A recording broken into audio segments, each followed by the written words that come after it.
So it's taken me merely a week of me doing this to remember.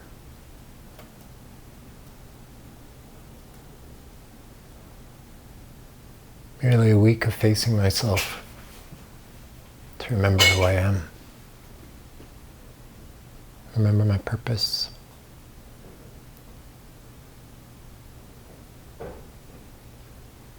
Remember what makes me feel alive.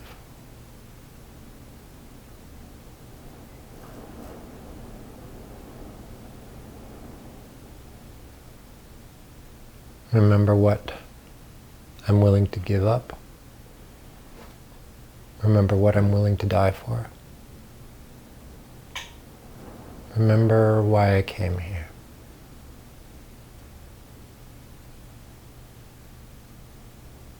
Remember how I get out.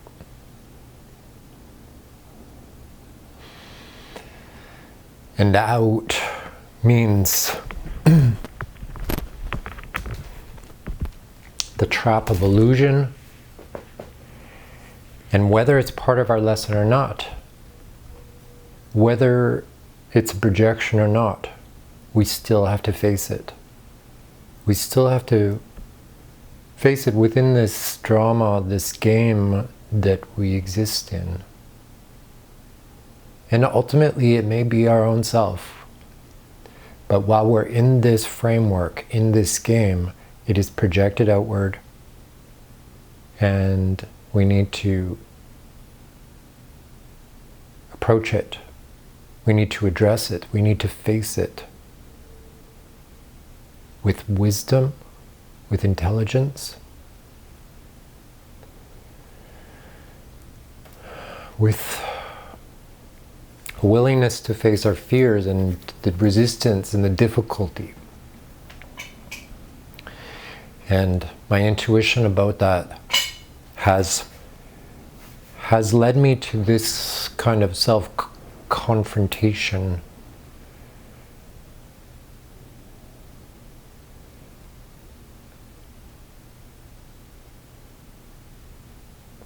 And as I say, it's only taken a week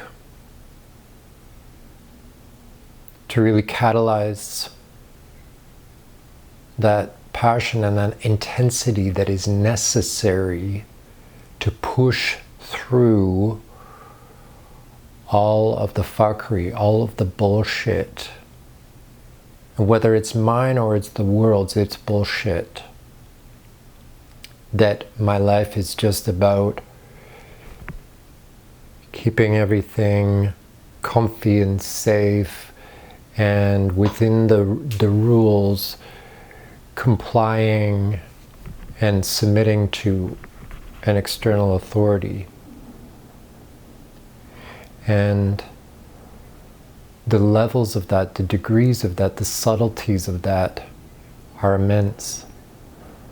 And it takes a tremendous effort to overcome it. And most won't. And it requires the few who will to do it for the rest. That includes waking up those who might. It includes waking up others and catalyzing others. That is the work right now.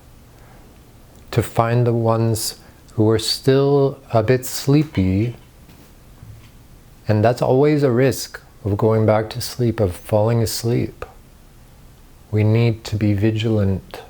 We need to remind ourselves to be present. This is what the practices are for. This is what the craft is for. This is what the art is for. This is what the rituals and ceremony are for. This is what magic is for. Is to wake ourselves up and to stay awake in each moment. Because each moment is where we are getting our guidance from. Each moment is where our power is, not in the past and not in the future. It's present now.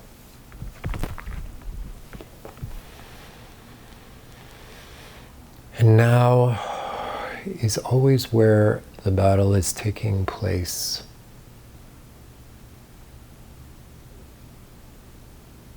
Are we true? Are we authentic? Are we alive? Or are we submitting, surrendering to something that is not aligned with our highest good, that would enslave us and steal from us and take our life force? Those that believe in an ideology that they have the right to do that. And perhaps if we don't resist, then maybe we do, they do. Perhaps that's the balancing of things, that it's not until we refuse and we stand up and we say no longer. Well, that's the point we're at. That's the point we're at, where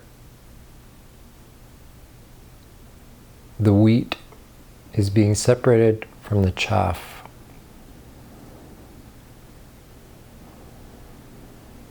This is the initiation. This is the portal that we have the opportunity to step through. This is the harvest. And it means rising to the occasion and facing the illusion about ourselves, the illusion about the world, and being ruthless.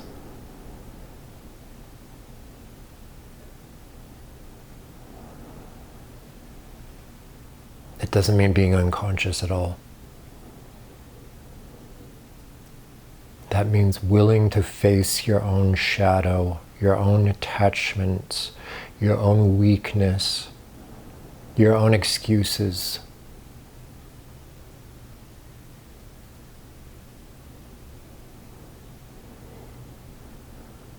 That veil the truth.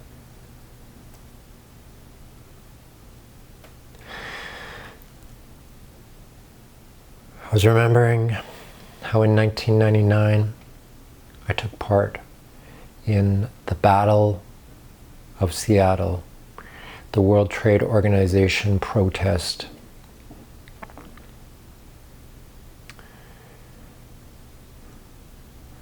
And it was powerful.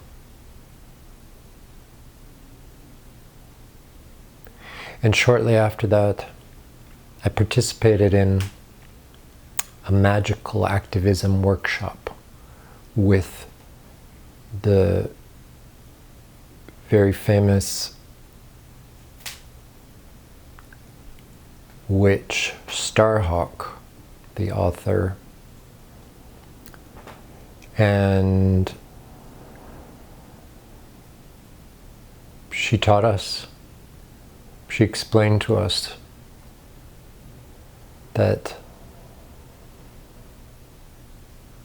we can fight the oppression, we can fight the evil doing, we can fight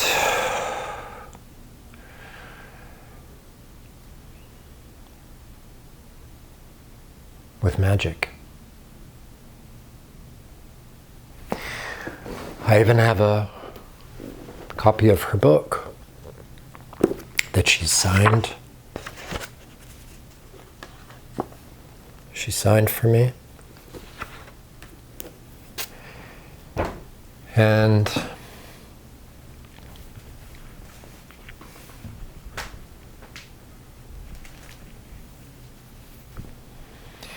I think it's taken all these years for that message to really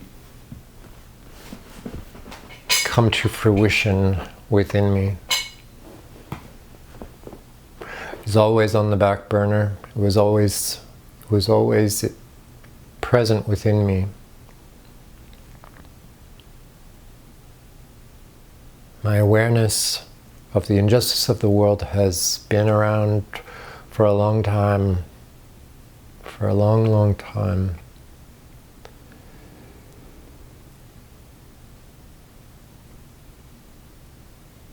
But I felt defeated. I didn't feel strong enough to fight it.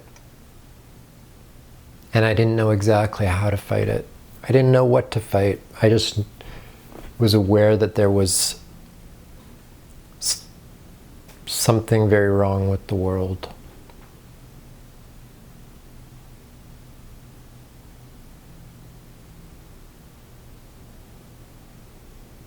And I recognize that even within a larger context, that may be just fine. That may be right.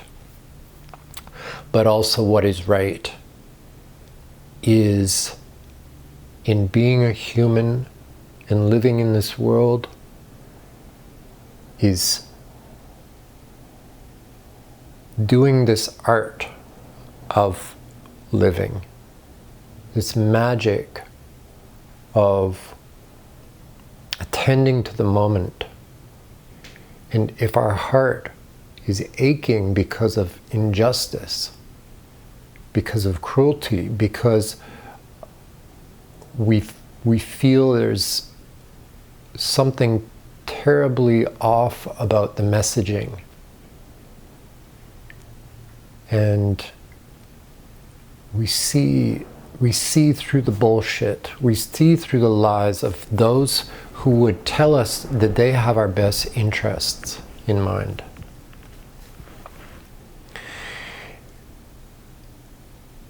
And we need to call out their bullshit. Going into this new age, we cannot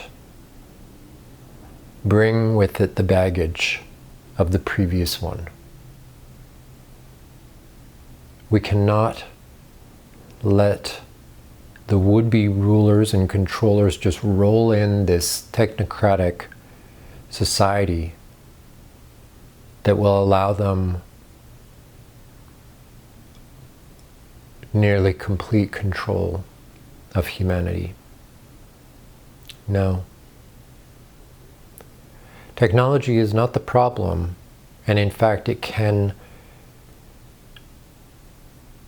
liberate us from many of the things that have kept people impoverished and ignorant and so on. Technology is not the problem. It's the wielder of the sword of technology that we need to address. Technology is a double-edged sword. It can be used to heal and to harm.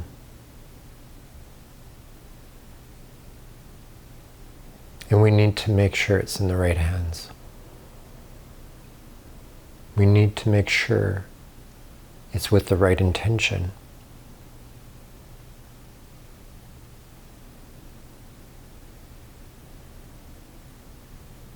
The sword is invoked force.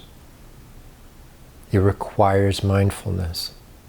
It requires intention that is based in wisdom and compassion. And that's not the case right now.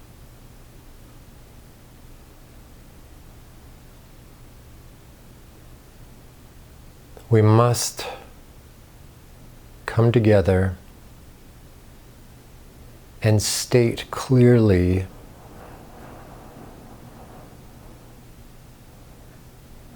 what it is that we want going forward. In my opinion, that means no corporations at all. That whole structure, that whole concept that removes accountability from men and women must be destroyed utterly, thrown in the trash.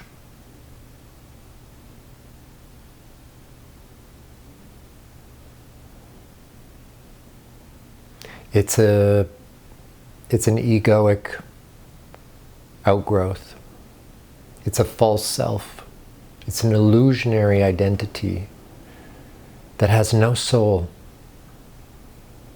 We must not create things with no soul that would have authority and power. And that's why we definitely should be conscientious and careful about the technologies that we're creating and the power that we're giving them. We also need to completely revise any kind of government. Government should not have the power that it has now. And the people in government should be truly chosen by the people. If there are people that are making decisions for other people,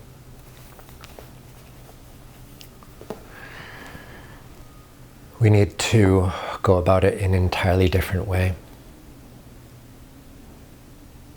We need to remove the money from it. And getting rid of corporations will help with that. Our financial system needs to change entirely. Of course there will be currency. Of course there is a flow of value.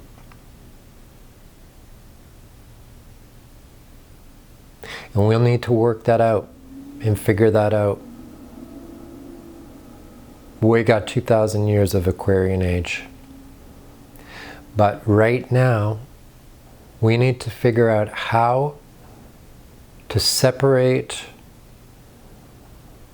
the things that are no longer serving us. The only way they've served us, the things, is to clarify, to sharpen us, to know what it is that doesn't serve us, to know better what we do want by knowing what we don't want. We don't want to be ruled over. We don't want to be lorded over. We don't want to be subservient. We don't want to give our power away. And this moment, to me, speaks about the new man and woman, the new I amness, the new identity, which is why that has been co-opted, this whole identity stuff, because they always try and get ahead of it. They use their techniques to try and get ahead of it, to co-opt what's coming. And all of that we need to reclaim. We don't need to even argue about it, but just actually speak the truth. Because they tried to create it from the past. We're creating it from the moment, the present moment, where it's truly alive, as I am doing right now. As an Aries, with Chiron in Aries, this is my wound that I'm speaking to, is speaking my truth, is showing up as I am. This is my healing of my wound, which is a willingness to face what is. And that has been a feeling of victimhood, a succumbing to that authority, but also a real awareness that it wasn't what was aligned with my soul, my authenticity.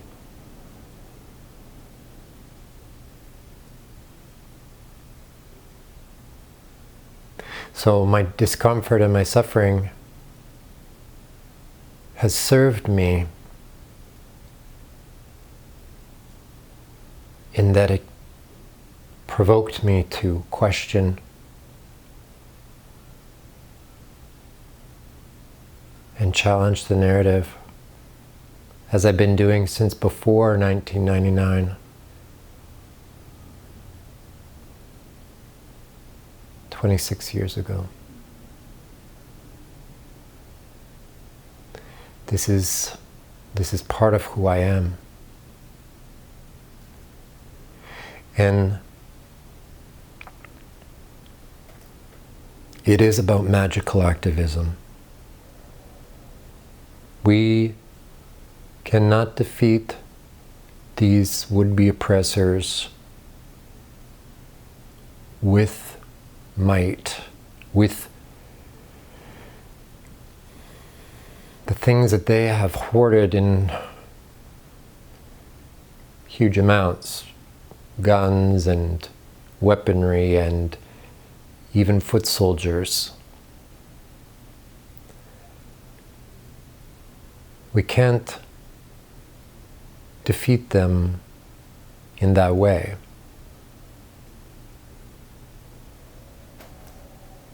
But we can defeat them by waking up,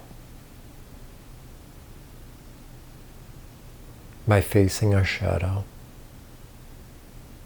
by facing ourselves, by seeing through the illusion,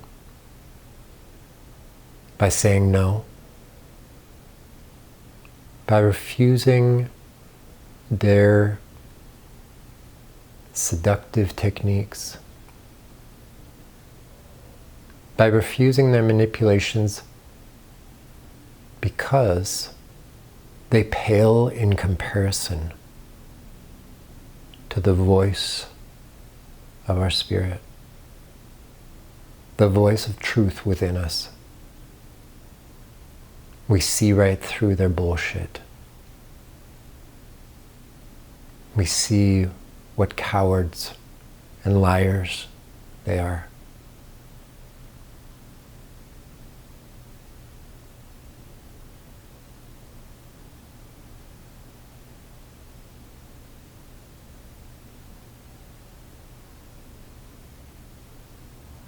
And we unleash nature's fury, nature's force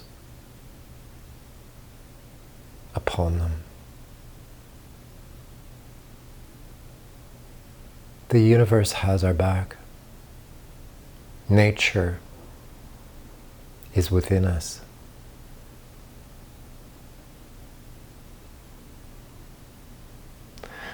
Our power is truly unlimited, and we need to remember that.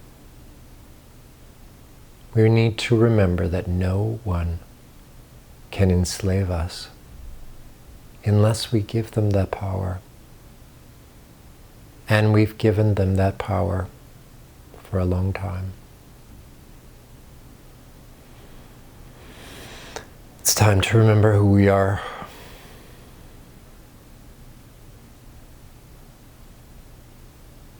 And wipe away these evil ones. To laugh in their faces, to disregard them completely, to withdraw all power from them.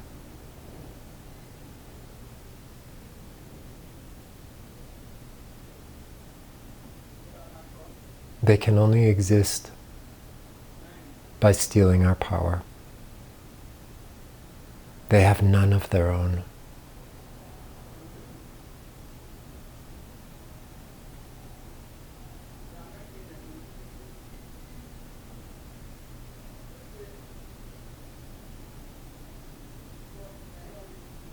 Those of us who are determined will succeed.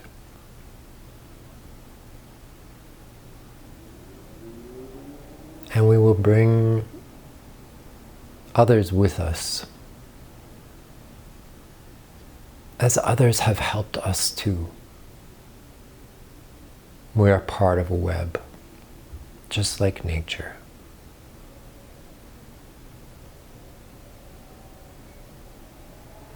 In remembering who we are, we also remember our connection to life itself.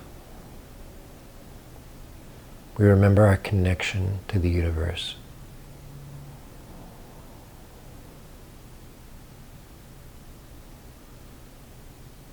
The universe is alive.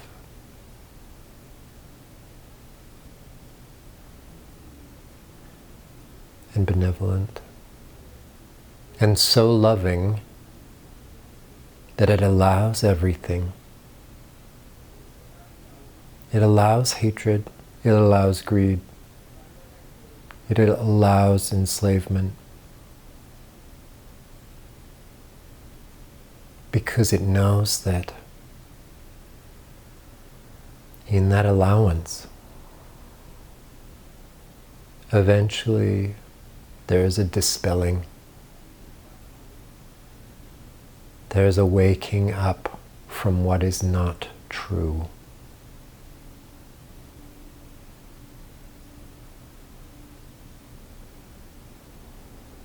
And it's not true that we can be made victims of those who would victimize us.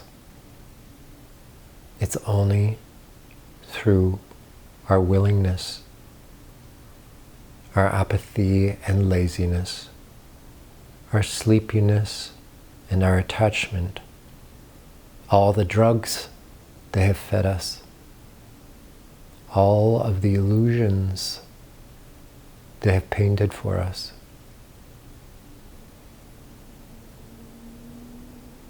We are ending a chapter, and our foot is at the threshold of a new world. We have an opportunity to step forward and leave behind us what we're done with,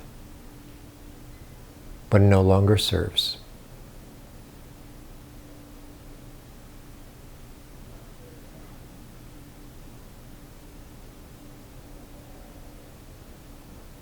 We can wake up